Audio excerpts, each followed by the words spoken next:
Hi guys, my name is Grace, back with another video. Today, I'm gonna be reacting to Got the Beat, Stamp on It. It's been a while since it came out. If you watched my last video, which is reacting to the dance practice of OMG by NewJeans, you'd know I had strep. And this and OMG were released while I had my illness, so I was like super excited to record videos and then got smacked in the face with a yucky disease and couldn't record anything. But here I am now. The only thing they have out for Stamp on It is the stage video, similar to how they did Step Back, so I'm gonna watch that. All right, so I have it up. I did not love Step Back, and I'm tired of like songs being about men. Like, I'm over it. And I was so disappointed when like Got the Beat came out and their song was about like women fighting over man. Like, shut up. It's tired. It's a tired concept, and I think SM had like a massive opportunity to bring all of their like iconic women from their groups and their solo projects together, and they had a big opportunity to do like something super awesome with like female empowerment, or like, because K-pop's like main audience is young girls, like talking about like female success and like working hard and what it what it means to be a successful woman, and like staying true to yourself and your dreams and like working hard. But no, they brought together all of these powerful women to talk about fighting over a man. Like, come on. It's such a tired concept. I'm over it. So sorry for my rant, but I hope Stamp on It is not about that, but I won't know because I don't think the lyrics are in this video. Anyways, let me just talk about it. Let me just talk about it again, because when I made comments about like the Step on It, Step Back, I kept saying Step on It, didn't I? The Step Back video when I did my first reaction, like, I think the original, like, people were like, oh, this is problematic, oh, this is problematic, like, and I might have like fed into that idea a little bit, especially not like being able to speak Korean. And people kind of gave me some pushback in the comments of my video where they said like, well, if he's my man and like another girl was like hitting on him, like of course I'd be like, step off, bitch. But my whole thing is, I'm not as upset at like the lyrics of the song. Like, yes, it's stupid. Like, I think those are dumb. And I think it's kind of problematic to be like, silly girl, like, whatever. Not problematic, but my whole problem is like the concept that I just explained, like the concept of bringing all these women together just to talk about men. Like, I think we should be over that at this point, especially with like the long and successful careers that like these women have all had. And we could be talking about other things besides men. Like, anyways. That's Boa, correct? Is that Korea? Karina? Is that Wendy? Taeyeon? Seulgi? Winter. They all have very similar faces. Hyeon. I'm sorry. Wendy and Taeyeon having the same exact haircut is like tripping me up right now. They look so similar. And Winter like looks so similar to Taeyeon, who now Wendy looks very similar to. Like, oh my god.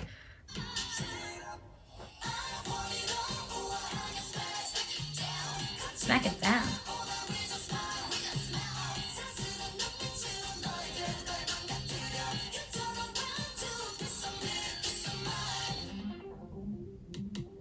Ooh, that transition, like musically, that transition is so fun. Yes, hit every one of those beats, Winter. There was like 3 beats and she went hand, chest, up. Like, yes.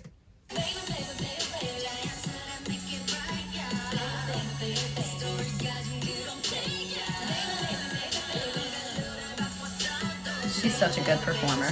I think I turned it up too much. Hyoyeon is such a good performer. Also, the song just changed. What? We're back.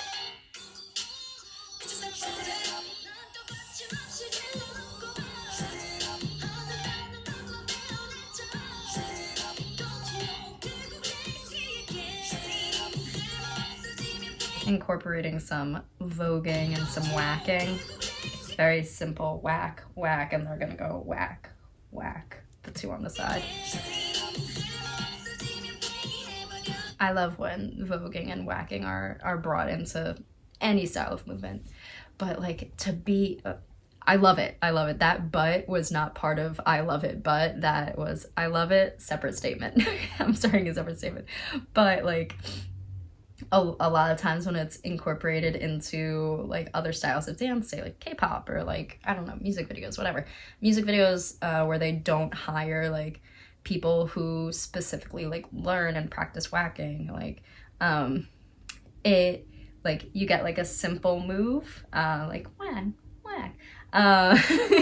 You get like simple versions. Like I don't want to use this term like watered down, but because I don't want to use the term watered down because that connotates like negative feelings towards it, but these are like such extremely specific styles of dance that take like years to learn, and especially because it's community-based dance, like it's whacking and voguing are very much community-based dances and like social dances, and they take so long to like perfect and practice, and it's really cool that they're being incorporated into other styles of dance so that more people can get exposed to them.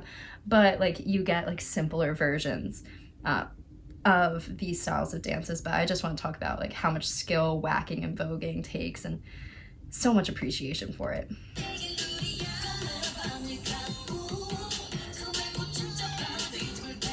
And all of these people are great performers. Like all of the women on this stage are iconic.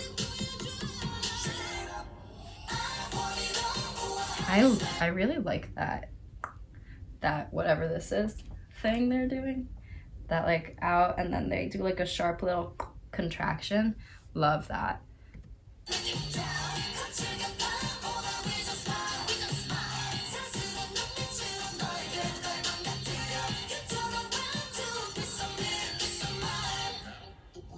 The breakdown. Oh. Gorgeous voice as always.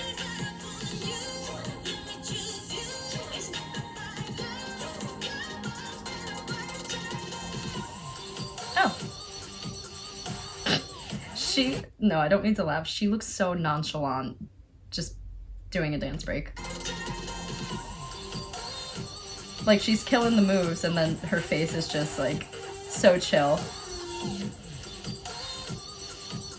Compared to like Seulgi, Seulgi is one of my favorite performers. She's so good. Who is just like selling it constantly. Like always looks like she's performing.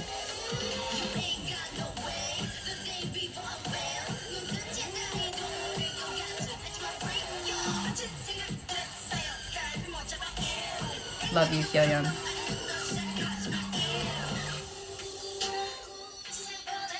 I really love that dynamic change between this, like, they're on their breakdance, not breakdance, they're on their dance break where they're doing a bunch of much more complicated movement, and they obviously have the rappers come in, the music, like there's a lot happening. And then they immediately slow it down, remove a lot of the noise, including like this musical noise, but also the noise from the movement, meaning they move on to a lot more like subdued style movement. It's just a really nice juxtaposition between the two, and it adds a lot of color to the dance, where if they just were moving very quickly, doing a lot of intricate movement constantly, it would start to look a lot less impressive. Where there's like, when you're choreographing a dance, you want to use dynamic shifts and stuff like that to make the dance look much more interesting. So you want to accent your fast movement with some slow movement, or vice versa. And that's what they do here, and it's really nice. Like moving to just them moving their hips back and forth and then like accenting with whatever points, like it against the dance break they just did, looks so good.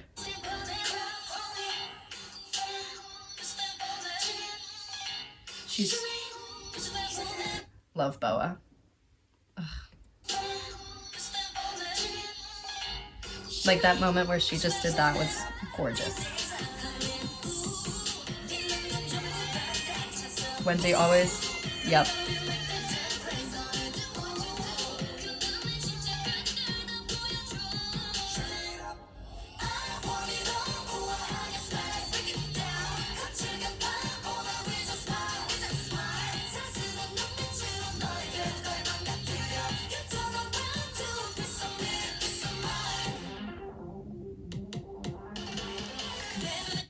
That sound is so fun. Oh my god, so fun.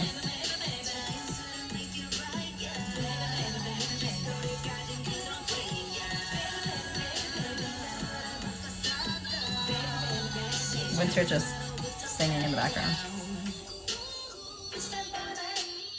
The song is so interesting. Like structure-wise, it's so interesting. Were they performing for a crowd? Well. So I'm super excited that Got the Beat is back, because I know they're kind of an equivalent to like what SM was trying to do with Super M. I didn't love Super M and like what they did with Super M. It feel like maybe I'm just not paying enough attention, but to me it felt like they debuted and then like nothing really happens with them, where Got the Beat I think got a little more traction. Again, I might just not be paying enough attention, but I'm happy that Got the Beat came back and like there was a lot of hype around it. I'm just interested to see with what they do with Got the Beat moving forward, because I know they might try to like change up the lineup sometimes. That would be super interesting. Yeah, I'm excited to see what happens. And I don't know, I'm a feminist gal. I like seeing a lot of like successful women together. Like the idea of Got the Beat is really, really cool. And I think what happened with maybe Super M is it, at least to me, felt a little less symbolic, where Got the Beat seems very like symbolic in nature, where they have Boa, who's like debuted in 2003 or something like that, and then they have two girls from Girls' Generation, like one of the most iconic K-pop groups of all time. Sadly, they had to skip FX. And then they have like two girls from Red Velvet and two girls from aespa. Like it seems very much like generational, and they have people from like some of the most iconic groups, and obviously Boa, like one of the most iconic performers from each generation of K-pop, where Super M, at least to me, felt less like generational and less symbolic, in the sense where they pulled from groups that kind of debuted at similar times. And I think the way they did it with the way I think it's something about the way like NCT debuts and promotes, is a lot of them are involved in like what could be considered like different groups, but they're all under the same group. So they pulled a lot of people from like NCT, and they might have debuted at like different years, but they're still part of one group. And then obviously they had guys from EXO, which is, you know, another super iconic group, but they don't have people from like TVXQ or something like that. They don't have people from like the earliest generation of SM's groups. It would be awesome if they had SES, but I don't know if the girls from SES are still under SM, ? But anyways, what did you guys think of Stamp on It? I have to go look at the lyrics, but let me know what you guys thought of Stamp on It, the dance and the song, in the comment section down below, and I hope to see you guys in the next one. Bye. Bye bye.